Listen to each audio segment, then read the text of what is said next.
acusada de violación y asesinato. Ah, fue sobreseída. No, huyó y esperó a que prescriba la causa para regresar al país. Tenemos, aunque no lo crean, asambleístas con ese prontuario. ¿De quién fiscaliza a los fiscalizadores? De todas esas cosas de plantearse en el debate nacional. En todo caso, hemos sido más que fiscalizados. ¿Usted sabe cuántos juicios políticos, cuántas destituciones de ministros por juicio político ha tenido Estados Unidos? La democracia más antigua del planeta con más de 200 años. ¿Saben cuánto? Uno. Un ministro de defensa en el siglo XIX por corrupción. Uno. Tengo que entender entonces que en Estados Unidos no hay fiscalización. Son tonterías. Lo que busca la politiquería ecuatoriana es hacer show y eso no lo vamos a permitir. Precisamente para tener una asamblea más sana, para tener una asamblea más capaz, necesitamos esa mayoría en la asamblea. Créame que hay asambleístas de oposición que dan vergüenza por su ética, por su moral y por su incapacidad, por su mediocridad. Y no podemos seguir en estas circunstancias. Y por su mala fe, por su mala fe. No es una oposición democrática, es una oposición golpista. Ejemplo, a mí me gusta demostrar lo que digo con ejemplo. 30S del 2010, apoyaron pues el golpe. Y ya estaban celebrando que mataban al presidente o se caía el gobierno. Apoyaron, arengaban a los pocos policías sublevados a que patearan al pueblo ecuatoriano, se tomen la asamblea. Acuérdense, Luis Villasí, el MPD, en una camioneta con su megáfono. Pachacuti, a las 10 de la mañana pidiendo la renuncia del presidente. ¿Ustedes creen que eso es oposición democrática? ¿Que eso es honestidad? Por eso, para poder ir a la velocidad que el pueblo nos exige con esta revolución, necesitamos esa mayoría en la asamblea. No tiene sentido votar por Correa para la presidencia y dejarme en las garras de esta gente deshonesta, incapaz, mala fe, golpista, en la asamblea. No tiene sentido. Debemos votar por un proyecto político. Por eso hemos dicho claramente en los mítines que hemos tenido, por favor, todito 35. Economista, el control de contrabando en la frontera.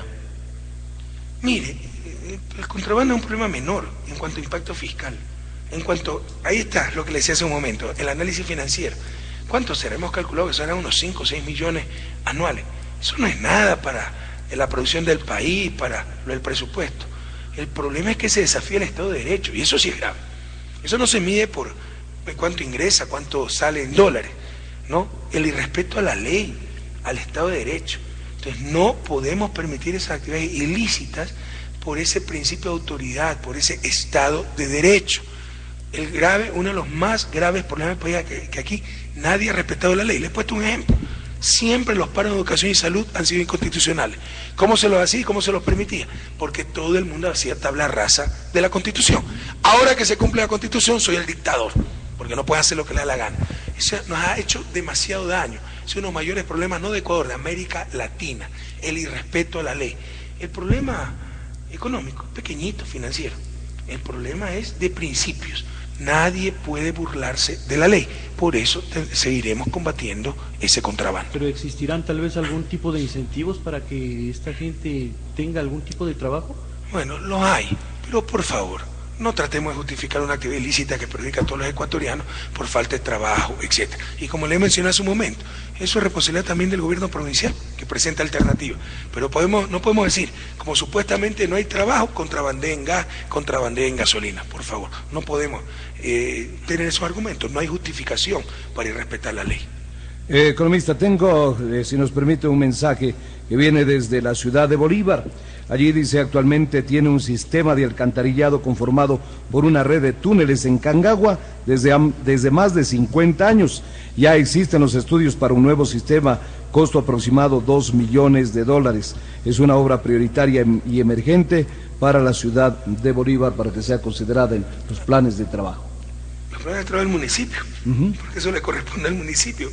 Aquí está el artículo 254. Por eso todos leamos la Constitución, compañeros, porque esto es trabajo en equipo. Yo no puedo ser alcalde de cada cantón, yo no puedo ser prefecto de cada provincia. Estamos haciendo lo que tenemos que hacer como gobierno central, ayudando en lo que se puede a los gobiernos locales. Pero yo no me puedo poner a hacer asfaltado, alcantarillado en cada cantón. El que les diga eso es un mentiroso. Y ese era uno de los problemas cuando llegamos. De repente el gobierno, demagógicamente, estaba faltando calle en ciertas ciudades. Y los municipios tenían que contratar profesores porque no había. Cuando la responsabilidad del Estado eran los profesores y de los municipios el asfaltado. Se hacía todo al revés. Y miren la tragedia que era el país. Pero artículo 264, Constitución de la República. Los gobiernos municipales tendrán las siguientes competencias exclusivas, sin perjuicio de otras que determine la ley. Numeral 4. Prestar los servicios públicos de agua potable, alcantarillado, depuración de aguas residuales, manejo de desechos sólidos, actividades de saneamiento ambiental y aquello que establezca la ley. Lo hice clarito. Entonces, esto es responsabilidad municipal. Todo el apoyo al municipio de Bolívar es nuestro compañero. Esto ya está institucionalizado, no es porque sea nuestro compañero. Ahora, el BEDE, él es el Banco de los Gobiernos Locales, son socios los gobiernos locales. Para esta clase de infraestructura, que es infraestructura sanitaria, esto es más importante que el hospital. El hospital es curativo, esto es preventivo. Con alcantarillado de agua potable la gente no se enferma. Eso es más humano y más eficiente económicamente. Entonces le hemos dado prioridad al inicio del gobierno, pero no lo podemos hacer todos nosotros directamente. Entonces esto está institucionalizado. Van al BEDE, solicitan un crédito que tiene hasta el 70% de subsidio. Depende de la capacidad del pago del municipio, necesidades básicas insatisfechas, etcétera, y se hace el alcantarillado. Pero esto es responsabilidad municipal, insisto. Todos los candidatos en su agenda de campaña electoral traen consigo un paquete de planes y propuestas que van desde eliminar tributos al por mayor hasta cambiar radicalmente la matriz productiva y hasta energética. ¿Qué opinión le merece todo este tipo de ofrecimientos? Lo único que se le creen los impuestos, porque los otros no dicen cómo, ¿no? ¿Cómo van a crear 1 millón de empleos? Por si acaso, la población económicamente activa del Ecuador es menos de 5 millones. Tenemos una tasa de desocupación de 4%, o sea, los desempleados son 200.000 y van a crear 1 millón de empleos. Va a tener que importar trabajadores porque con los trabajadores ecuatorianos no va a alcanzar. Se dice unas tonterías y jamás dicen cómo los van a crear. Yo también puedo decir, entonces, no, voy a crear 10 millones de empleos, el otro 50 millones, ¿quién da más? Pura y simple demagogia. Lo único que sí sabemos cómo lo van a hacer es la reducción de impuestos. Pero por otro lado, por ejemplo, mire que Lazo, Gutiérrez, Alvarito, Alberto Acosta hablan lo mismo, es la misma gallada, hablan lo mismo, bajarse los impuestos. Yo me pregunto, por un lado dicen que se van a bajar los impuestos, cerca de 2.300 millones de dólares, y por otro lado va a contratar 20.000 policías más de la noche a la mañana. ¿Dónde los va a formar? ¿En qué escuelas de policía? No nos dice. Pero el sueldo promedio, no el sueldo promedio, el sueldo inicial de un policía es más de $800. Suponiendo que todos sean tropa y hay oficiales que ganan mucho más. Con 13º beneficios sociales, el costo solo en salario, sin equipamiento, etcétera, gasto corriente, será por policía unos $1.000 mensuales. Serán 20 millones más mensuales. Serán 240 millones solo en policías, en sueldos y salarios, en equipos nada. Y por otro lado están diciendo bajarse 2.300 millones anuales en impuestos. ¿Cómo van a hacer esas cosas? Es pura y simple demagogia.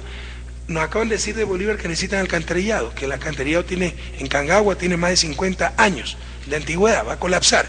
Sepan ustedes que los municipios reciben el 21% del ingreso tributario, la recaudación tributaria del gobierno. Esta gente quiere bajarse 2.300 millones, es decir, quieren quitarle a los municipios cerca de 500 millones de dólares. ¿De dónde se va a sacar para el alcantarillado de Bolívar? Entendamos lo que está hablando esta gente. Y no son impuestos para los pobres, pues. Están diciendo que van a eliminarse el impuesto a la salida de divisas, que no lo pagan los ciudadanos, lo pagan las empresas y los especuladores financieros. ¿Quién de los que me está escuchando, viendo, ha pagado alguna vez el impuesto a salida de divisas? Para darles un ejemplo, uno de los que más paga el Citibank.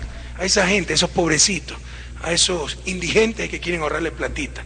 No están hablando de ahorrarle dinero a los pobres, sino a los ricos, nos están manipulando. Y es un puñado de contradicciones. Por un lado bajarse impuestos, pero por otro lado más policías, se necesitan tantas cosas como alcantarillado en Bolívar, y es robarle 500 millones de dólares a los municipios. A esos demagogos irresponsables que nos quieren llevar al viejo país, porque la recaudación de impuestos es uno de los tantos avances del país. Era un país con bajísima recaudación de impuestos. Cuando yo llegué al gobierno, 61% de las empresas declaraban pérdida.